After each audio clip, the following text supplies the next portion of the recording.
Hi, I'm Shannon Gavin Johnson, the director of Legacy Museum on Main, and this is a brief moment in LaGrange's history. In 1861, the beginning of the Civil War, over 1,300 men left LaGrange to fight for the Confederacy. This left the town particularly vulnerable to Union attack because of its location midway between Atlanta and Montgomery. Soon after the men departed, two of their wives, Nancy Hill Morgan and Mary Alford Hurd, had the idea to form a female militia company.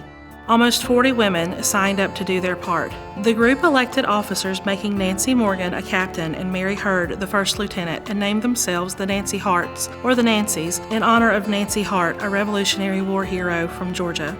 They met twice a week for drilling and target practice. The ladies were inexperienced with firearms and military drills, so they looked for help from Dr. A.C. Ware, who had stayed behind due to a physical disability.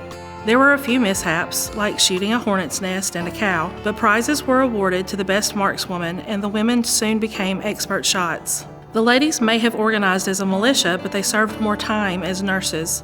When LaGrange became a medical and refugee center because of its proximity to key battles and an intact railway, the 4 hospitals in LaGrange quickly filled with wounded soldiers. The Nancys, as well as a number of other LaGrange citizens, offered their homes to care for the soldiers.